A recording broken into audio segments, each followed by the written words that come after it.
Fellas, you know Degree Cool Rush deodorant, right? Well, last year they changed the formula, and guys were mad about it. One dude even started a petition. So guess what? Degree heard us, admitted they messed up, and brought the original Cool Rush scent back exactly how it was. And it's in Walmart, Target, and other stores now for under $4. So grab some and remember why its cool, crisp, and fresh scent made it the #1 men's antiperspirant for the last decade. Degree Cool Rush is back, and it smells like victory for all of us.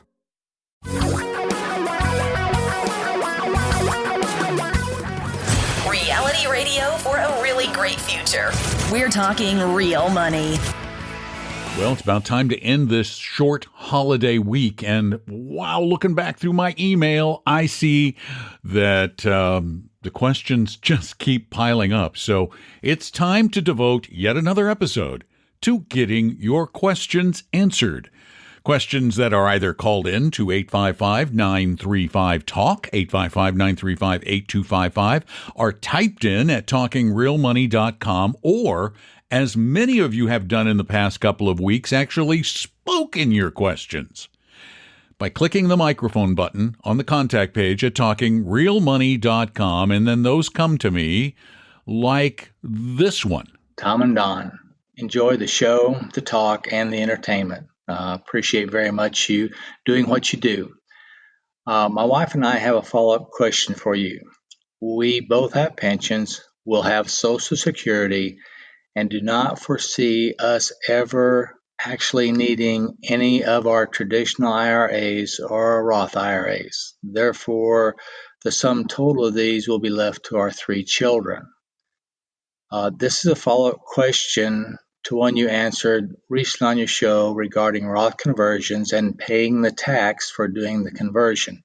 You were very convincing that if you were going to pay the tax out of the traditional IRA in the process of the Roth conversion, we would be really better off leaving the money in the traditional IRA and paying taxes as we took it out.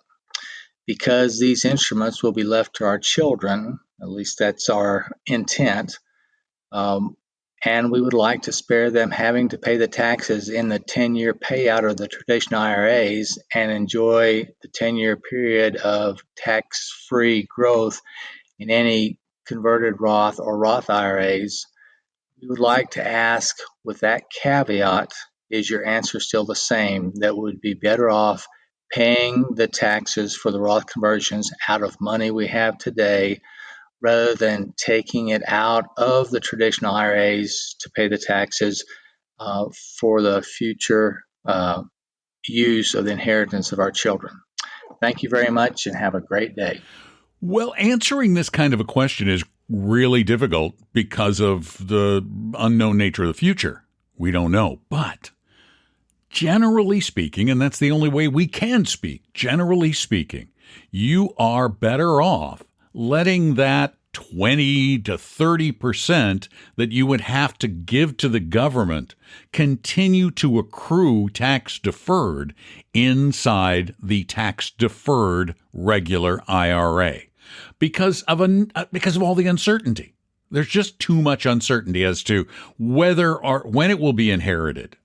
What the tax rates are going to be like at that time, what kind of tax rate your kids are going to have at that time. But the one thing we do know is that growing tax deferred, at least, you're going to be building wealth on wealth you would have given to the government.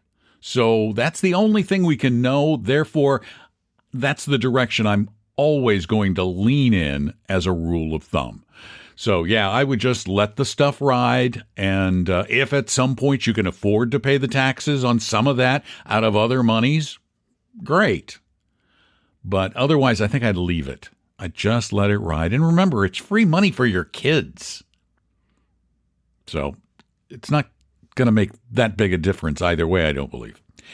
Once again, you can send us your questions at talkingrealmoney.com. Just go to the contact form, type them in, or speak them in. Hi, Tom and Don. Big fans of the show. Can't thank you enough for all the advice and help you have provided to me and to so many others. I currently own ANCFX, which is the American Funds Fundamental Investors Class A shares, and a brokerage account, of which I no longer contribute to. As I'm sure you know, this fund has a front-end sales charge of 5.75%, and an expense ratio of 0.61%. I would like to move all this over to my Vanguard brokerage account, but know this will create a taxable event when I go to sell.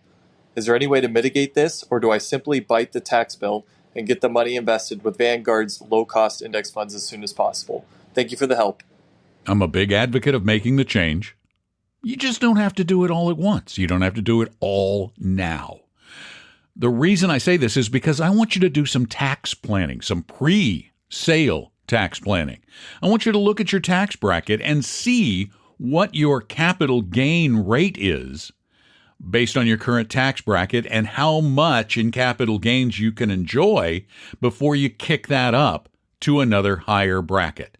So just do some planning and sell enough to keep yourself from creeping up a capital gains bracket. Because if you go up, like you go up from 0 to 15, for example, you've destroyed all of the benefit of reducing your costs for many years. So do some pre-tax planning, but I love the idea of getting it out of a higher cost fund and into a lower cost fund.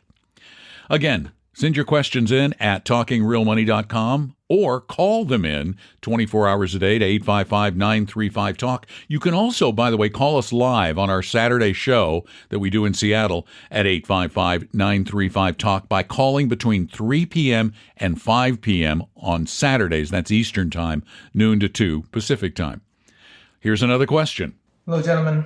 I've got a quick question for you. My wife currently works for a small company that has a simple IRA. Unfortunately, it's with Merrill Lynch. She can contribute up to $13,500 a year, which she's currently doing. The problem is when I go into her Merrill Lynch account, first of all, they have her in some crazy stuff. And secondly, they charge, I think, around 1.5%. They don't list it very clearly, but just from doing the math, that's about what it appears to be, 1.5%.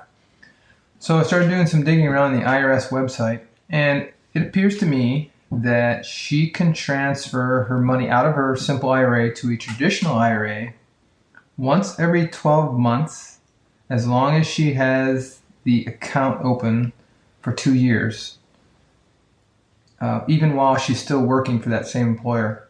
Not sure if I had that right. If you guys could confirm or deny that, I'd appreciate it. Thanks, guys. Enjoy the show. You and your wife are in luck because the simple IRA is, I believe, the only company retirement plan from which you can roll your money into a traditional IRA while you're still working. And you got it absolutely right. You cannot roll it out within the first 2 years or you suffer into a traditional IRA. You can go into another simple, but you can't take it out in the first 2 years without suffering a huge 25% penalty. Gigantic penalty. However, as you stated, after 2 years, every single year, you can take those contributions and the match, and you can put them in any IRA you choose with anybody, saving those big fees. Now, I don't know how close your wife is to the employer, but I would suggest that she talk to your employer just for the benefit of everybody in the plan, maybe moving it somewhere else to a no-load mutual fund group, to a lower fee-only fiduciary advisor, to a brokerage firm, a low-cost brokerage firm like a Schwab, just for the benefit of everybody. But no, she's in great shape. Make the contributions for a year, get whatever is thrown in by the company, then at the end of every year, move it out. It's going to tick off the Merrill Lynch broker, but this is business. Yeah, I think it's a great idea. Really smart. Again, the number, 855-935-TALK, or send your questions in at talkingrealmoney.com. And since we have so many, we should just keep powering through them. Hi, Don and Tom. This is Bill in Indiana. I'm looking to rebalance my portfolios to be more globally allocated and ultimately arrive at a 60-40 U.S. international ratio. At this point, I like the idea of using Avantis' AVDV as an international small cap value option, but I'm stuck on what to do with large blend. I know you guys recommend VTWAX and VTIX, which includes large blend as well as emerging markets. I'm hesitant to invest in traditional emerging market funds because their large allocation to China, which could be as much as 40% in the case of Vanguard. But based on this concern, as well as recent executive orders from the president, I would like to avoid a direct allocation there completely. With that, would you recommend that I stick with a fund like VEA or VTGMX, which is Vanguard's Developed Market Index, as a large cap holding, or add a non-China emerging markets fund such as EMXC, which does include a higher expense ratio, and go with a 3-fund approach for my international holdings? Realistically, I see holding no more than 25% of the international holdings in emerging markets. If I cut out China, is it even worth worrying about this portion of my emerging markets in my portfolio? I have about 20 to 24 years until retirement, and thank you for your time. I tend to lean toward the answer you gave there at the end. China is such an important part of the emerging markets funds, and I think it's a mistake to leave them out. I really do. And if you're making a political statement, then what's the point? I mean, you're investing to make money. I don't believe that for the most part, it makes a bit of difference for you to make a political statement like that. You are not going to change China. If it makes you feel better, then I would be very tempted to just stick with a broadly diversified international fund that might have a little teeny tiny bit. You're never going to avoid China completely. You cannot possibly avoid Chinese investing completely in any portfolio, given the size of its economy and how its tentacles reach out into almost every aspect of the rest of the globe's economy. Therefore, I would probably go with the AVDV for your international small, and then just use something like VT for the rest of the international market, because you're going to get very little China in that. And you're going to get a ton of larger developed markets, and you're going to get a nice 50-50 split there that you can adjust slightly. And if you want to make it even more complicated, you could add the Avantis Small Cap Value Fund or something like that to get your U.S. proportion up a bit versus your international small. But if you're going to be in emerging markets, you're going to be in China. It's just really hard to avoid it. Thanks so much for the question, and let's grab another one right here. Hi, Tom and Don. My name is John, and I'm 60 years old. I've been retired about 5 years now, and I have a pension, and I also have my regular IRA and a Roth IRA. The total between the two is about $650,000. And the money is at Vanguard, and I'm using the Paul Merriman Vanguard suggestions that's similar to his ultimate buy and hold portfolio. I heard your podcast recently talking about the advantages of ETFs, which I do use in a brokerage account, but I was wondering if I should convert my mutual funds at Vanguard into ETFs, if that would be recommended. I don't plan on drawing on this for at least another 5 years. And thank you for your help.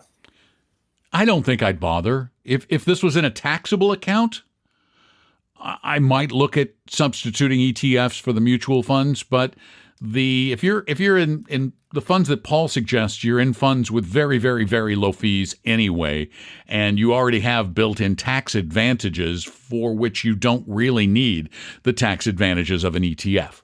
So you're just making more work for yourself, and you're probably not going to save that much. We're talking about 1/100ths of 1% differences, really. Several 1/100ths, but still not a lot of money.